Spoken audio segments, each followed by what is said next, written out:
Welcome to another episode of Thinking Like a Bank, where we show you how to think like a bank by applying the same strategies and principles that banks use to help you find more financial freedom in your life. I'm your host, Sarah Ibrahim. I have with us today a special guest. Her name is Jessica Fialkovich. She's an exit expert, best-selling author, speaker, small business advocate, and award-winning business owner. She's the founder of Exit Factor. She's also the co-owner of Transworld Business Advisors in Colorado, Dallas, and Las Vegas. Jessica is an entrepreneur at heart and successfully built and sold 2 startups along with her husband and business partner, Al. With Transworld, they run the business brokerage firm that does the most M&A transactions annually for small and medium-sized businesses. She's also active in the entrepreneurial community, including Entrepreneurs Organization, EO. She resides in Dallas, Texas, and Denver, Colorado. Jessica, welcome to our podcast. Thank you so much. I'm so excited to be here. Yeah, thank you. I'm excited. This is something like I'm actually interested in. I've thought about buying businesses to expand our current practice. So maybe you can share some more insight on that. Before we jump into that, do you mind sharing more about your background and how you got into this specific niche of business? Yeah, I'm happy to. So I'm not the traditional entrepreneur story. Like I wasn't the kid selling lemonade on the corner. I grew up in a household. Actually, my grandparents were entrepreneurs, and my dad had seen like the up and downs of like owning a business. And so he went into teaching. My mom went into nursing. So when I came out of college, the anthem I heard was like, get a good job, find a big corporate company to work with, make sure you get benefits and 401ks. And I did all that. But unfortunately, I graduated college in 2005. So you probably know where I'm going with this. So I was working for a commercial real estate development company in 2008 and 2009 that was funded by Lehman Brothers. And that when the whole economic collapse happened during the recession, I realized at that point that I really could only count on myself to provide income in the future. Like big corporate jobs sound great, but you have a lot of people that are controlling your future and not just you. Mm-hmm. So my husband and I decided we were going to have an early life crisis and open our first business that was in the wine industry. We didn't think a whole lot about it. We had friends that owned a wine retail store. Looks like they have a lot of fun drinking wine all day and hanging out with their friends. We're like, all right, we'll go do that. So we did that for about 3 years. We were very successful in that business. But when it came time to sell it, and we were selling for personal reasons, we were relocating to a different area of the country. I looked for help. I looked for help for selling my small business, and no one was willing to help because we were too small, or people thought no one would want to buy it. And we were eventually able to sell the company. It was a great financial transaction for us, but the whole process was a huge eye opener for me and a very big learning lesson that especially in the US as entrepreneurs, we're given a lot of education about how to found businesses, how to grow businesses, but no one tells you how to get out of businesses, like how to exit a business. Mm-hmm. So that was my eye opener and really what propelled me into this career that I've now been in 10 years of helping business owners prepare for sale, buy businesses, sell businesses, that whole exit M&A world, specifically for small businesses. Got it. Yeah. Thank you for sharing that. I definitely agree. I think that, we constantly see this trend where big corporate jobs are good and then they're bad and then they're good. And then it's kind of like, how do we avoid that roller coaster? And I think right now, like I've been seeing a lot of people on LinkedIn posting, a lot of recruiters about there's this whole wave of layoffs, and people are getting laid off in a very unusual way. Like they're just getting emails to their personal emails, like you've been laid off. And yeah, it's this whole roller coaster. And how do we control this roller coaster? Well, by being entrepreneurs, owning the business. So that way we can eliminate those emails of being laid off or whatever happens. So I definitely agree with you. What percentage, if you know this at the top of your head, what percentages of business, like as of today, like small businesses are ready to exit or ready to be sold? I don't know about ready, but I can tell you only about 13% of all small businesses ever sell. So that means the other 87% that are founded, they go out of business. And it's for a lot of different reasons that we can get into, but it's a really low percentage. And if we think about the ramifications of that, like the domino effect of, we're just talking about large business layoffs, but like if a small business goes out of business, they still have employees too, right? So there's a big ramification that percentage is so low in our economy. And that's kind of my mission, is to get that percentage higher. I don't know if I can get it to 50%, but like even if we move from 13 to 20%, like that's a big move. That's a lot of businesses. Yeah. And do you mind sharing the reasons? Like, why is it that only about 13% actually exit and the rest close down? Yeah, I do think there is some percentage, or I know there is some percentage of business owners that don't think their business is sellable, Mhm. right? They hear like a lot what I heard in my first business where like, oh, you're too small and no one will buy the business. And that's absolutely not true. Mhm. The average business in the US sells for just over $200,000, which equates to about $600,000 in revenue. There's businesses that sell for a couple $100. Like I think Mhm. the smallest transaction we've ever done is $5,000. Mhm. And then there's the big businesses we hear about, Facebook buying Instagram for billions of Yeah. dollars, right? And everything in between. So I do think there's a misperception that you have to be big to be sellable, and that's just not true. And then the second reason I think a lot of businesses don't sell is because they don't think about their future. So one thing I always say is that we will all exit our businesses. Mhm. We will either exit it in a controlling way where we have planned that exit or we have controlled that exit, or it's going to be up to fate. And Mhm. too many business owners leave it up to fate. Mainly small business owners, you don't sell on a plan or for a financial reason. You sell because something personal happens in your Mhm. life, right? Sometimes it's as simple as you have a new and better opportunity. Maybe you have an opportunity to move across the country or even internationally. Sometimes it's burnout, illness. And because there's no preparation before that, there's some really simple things you have to do in order Mhm. to make your business sellable. And because business owners do not do those things, they're not able to sell. Do you mind elaborating more? Like what could business owners do today to prepare them for the future? Yeah. Yeah, I'm happy to. So the first key thing is changing your mindset, Mhm. right? So the mindset is all about my business is sellable. It will be sold in the future. And if you have that mindset, you'll start to put yourself in the future owner's Mhm. shoes. Think about how your decisions are going to affect them. I in my book I talk about how business owners treat their businesses like babies all the Mhm. time Yes. versus like an asset, an income producing asset. And using that mindset, you move more towards the asset of treating the business like an asset than a baby. And once you have that mindset, the next couple things are pretty easy, right? So the second one is maintaining really clean books and records. Mhm. And oftentimes I find that business owners are not the best people to do this. There's so many great outsourcing options now to do your bookkeeping, but having clean books and records is a must for making your business sellable. And then the third thing is making the business not about you. And this is where the mindset really comes into play, because we have to set our egos aside as Mhm. entrepreneurs and realize that we are not the best suited to do everything in our business. Like I know there's some days where we're like, okay, well, it's cheaper and easier if I do it myself, but long term for your business, that's actually not the best thing. Mhm. Right. So diversifying in your business, who's responsible for things, whether that's employees, contractors, freelancers. I mean, we have so many great options now with people in our organizations that doesn't always have to be like a full-time employee, but making the business not about you, right? So, a simple thing I always say is like, it is about not doing all Mhm. the work, but it's also about like you go to your website and there's pictures of you and your family, your kids all over your company website. Like it's a simple thing, just transition out of that. You're literally speaking my mind. Like everything you're saying is exactly what I believe. Like especially in books like Traction, Mm-hmm. Principles by Ray Dalio, Yep. Who Not How. All Yep. these books talk about how it's really important to kind of almost like fire yourself out of certain positions instead of you being the chief marketing officer, the chief revenue, the chief executive, all these chief parts of the business. You need Yep. to kind of branch those parts out, or else you'll be stuck doing all these things, which will lead to more problems, like not having clean books. A lot of, I think, to add on to what you said, a lot of business owners don't have clean books because they really don't know how to. They don't have accounting or financial expertise, nor do Right. they want to branch off and start learning how to do that. It's kind of like imagine if you own a bakery, and then all of a sudden Right. you have to learn how QuickBooks works. It's out of your expertise. But I think I agree with you. You should always constantly freelance. And nowadays, it's really easy to do that. We have Fiverr.com, Upwork.com, so many third-party websites that you can go to and hire people for like $50 an hour overseas or here, and that know how to do this, that do this all the time. And you don't have to take them on payroll. You can just branch off certain segments. And that process, I believe that process will grow your business and better prepare it to exit.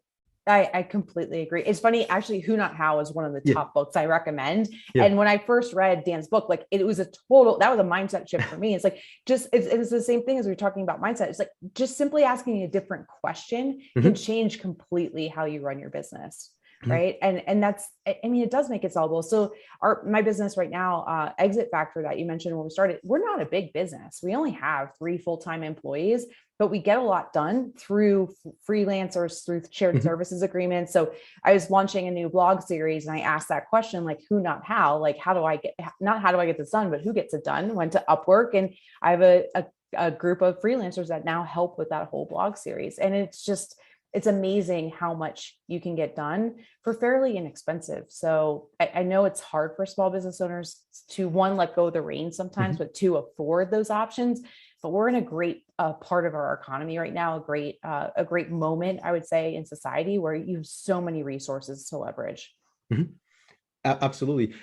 What types of, I guess this is a couple questions like wrapped into one. So what types of businesses do you specialize in, and where are they typically located? Yeah. So I don't specialize in industry types. Mhm. So when you look at how businesses are sold, how our industry is broken up in is actually by size. So I work in what's called the Main Street to lower middle market, which is businesses that are valued between 0 and $50 million. Then the next tier, you move into the middle market where you're dealing with boutique investment bankers, which is like 50 million to $1 billion. Mhm. And then you move into the large multinational market. So that's how our industry is segmented. So my specialization is really in that Main Street market. And although it's a big range, our average business is worth just under $1 million. So truly working with those small business owners. And then location wise, we work across the US. I do have offices in Dallas, Denver, Las Vegas, and Florida. So Mhm. we tend to work a lot more in those areas. But with the pandemic, we also saw a huge opportunity 2 years ago to Mhm. take our whole business virtual. So I Mhm. do travel quite a bit still to sit with clients and work on their deals.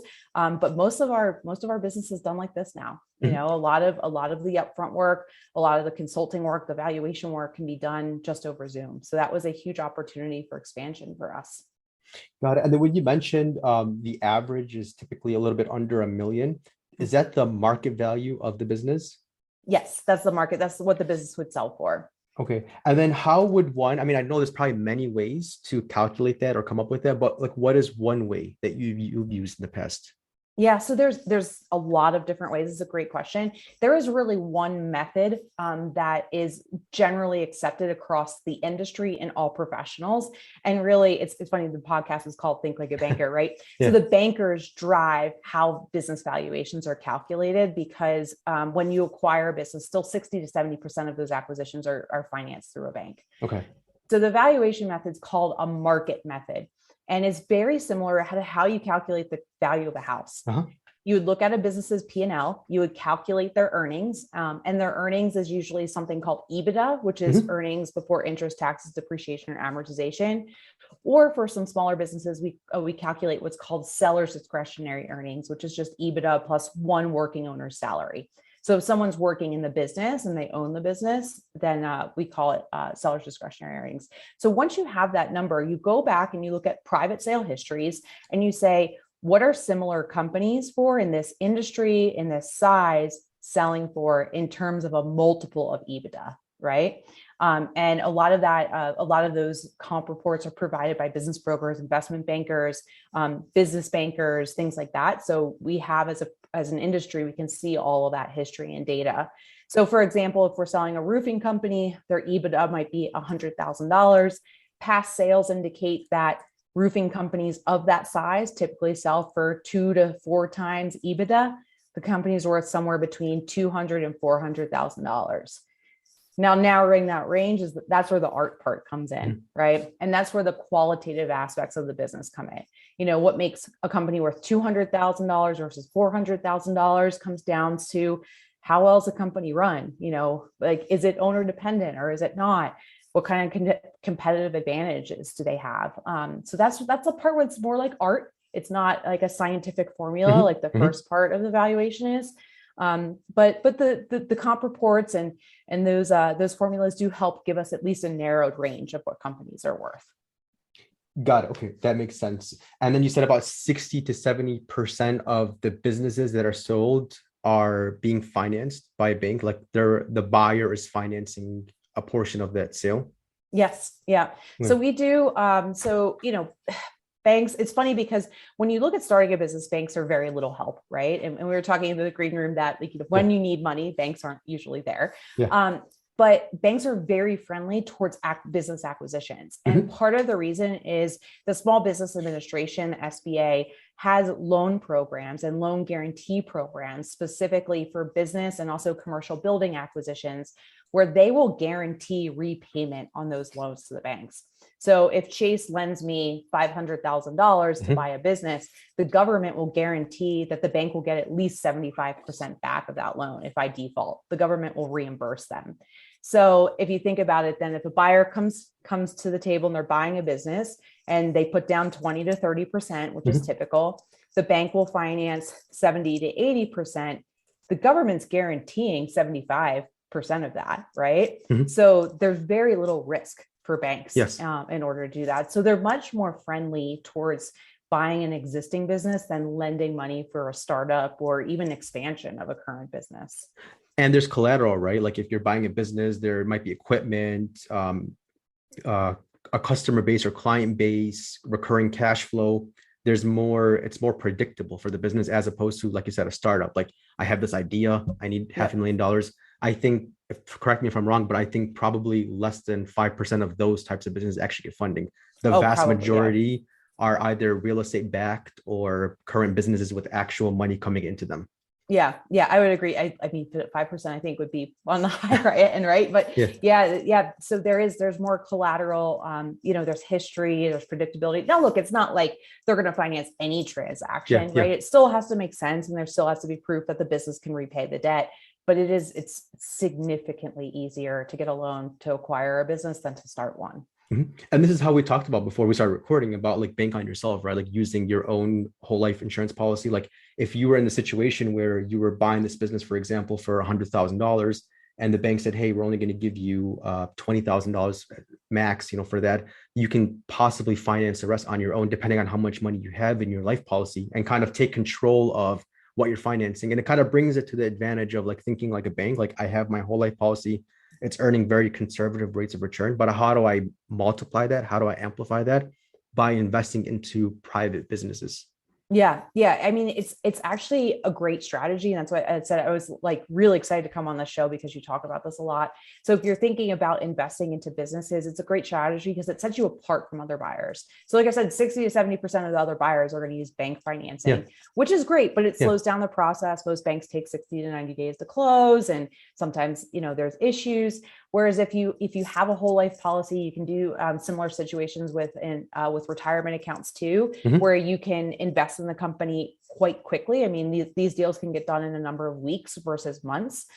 Sometimes you'll get a better deal or you'll get access to deals before everybody else. So for example, our business brokerage practice, we grow through acquisition. That's like our strategy. I buy up other business brokers and we roll them into the same company. And I got an opportunity yesterday to buy a new business brokerage practice. And the owner said to me, hey, if you can't do this deal quickly, I'm going to take it to market and see what else I can get. And I was like, well, I've got my bank on myself money, right? And I can close the deal by the end of the week. Awesome. And done deal, right? Got it before it went to market. There's now going to be no competitive bidding process. And it's honestly, it's easier for the owner too. Yeah. So yeah. Very nice. And you're right. You could do other retirement plans. Like there's some rules to like 401k and IRA money, but technically you could still, if you have the proper guidance with your accountant and a financial advisor, there are ways you can finance the business through those retirement accounts. Actually, I'm working with a client right now who's using something called like Rob's 401k. I don't know if you ever came across that, but we use it quite frequently. Oh, really? Yeah. Okay. Yeah. Okay, awesome. But they're great programs and you don't get hit with the taxes and penalties. Yes. To take your money out of with the Rob's program. So yeah. Now, have you ever been in a situation where you're working with a client, like this is more on the buying side, you're working with a client who just wants to buy a business as a passive investment. They don't want to go to the business. They don't want to be working it. They just want to allocate money towards a private business.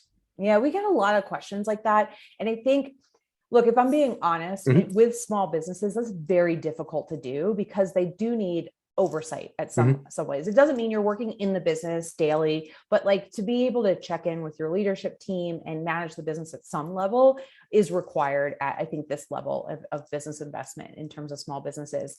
So a lot of what we'll do is when we're working with buyers, we help develop what their strategic plan is. So I was just recently working with a client, and they have a very successful practice in a niche industry on the West Coast, and they want to expand through acquisition. So they're going to stay in the same niche industry because they know that, right? But they're going to expand across the country and possibly internationally as well. So same thing, like it's going to be a bit passive because it's not like they're going to be getting on a plane and traveling to Australia every week, right? But because they're so familiar with the industry, they're able to make that investment and provide their expertise to that leadership team to keep the business on track and running. So it's not completely passive. What I would call it is like semi-passive or semi-owner absentee. So we work on a lot of those strategies, not 100% passive, but not being in the business, not doing day-to-day, really being that like CEO, chair of the board level. Got it. Yeah, which is the ideal like point of business, right? It's not just to buy yourself a job. It's to have your money working for you. With, like you said, small businesses are going to require some activity in there. Like you still might have to go to the business, might have to deal with employees directly, but the objective is your money is working for you. You own the business, you put in the time, it's now producing for you. So yeah, I'm really interested, as you can probably tell. I like this field a lot. And you mentioned you represent mostly the sellers, like helping them exit. So the sellers are the ones kind of paying for the fees, right? For leaving the business. Yeah. So mainly what we do in Exit Factors, we help people prepare for sale. And that's just a one-time consulting fee, right? And it's traditional how consulting and coaches are paid. Once you move into selling the business world and you're working with a broker, in my brokerage firms or an investment banker, that's what's called a success fee. So it's basically a commission on sale, and it's paid by the seller. Sometimes buyers, if they do have a broker or banker engaged on their side, will have some sort of retainer or success fee that they pay as well. But oftentimes that fee that's paid on the business is shared between the seller's broker and the buyer's broker. So the buyer doesn't have out of pocket per se. I mean, they are buying the business, right? So essentially they're paying for it, but they don't have like out of pocket expenses on top of what the business acquisition would be. Got it. Is there like an MLS or like some sort of database nationally where like you could see which businesses are for sale and things like that? There's not, unfortunately. It's still a very confidential environment where it's, we're marketing businesses for sale without using their names, locations, things like that.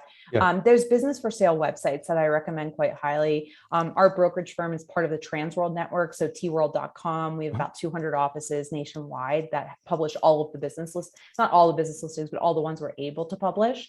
Bizbysell.com is also a very popular business for sale website. So most of the businesses will be published on there, not all of them. There's some businesses, because of confidential reasons, can't be mass marketed like that. And usually it's a niche industry, one of a kind business. Like if, we represented once like a cufflink manufacturer in the US. Well, there's only 3 cufflink manufacturers in the US. So like it kind of gives it away, right? Versus like if you're selling a coffee shop in California, it could be thousands of them.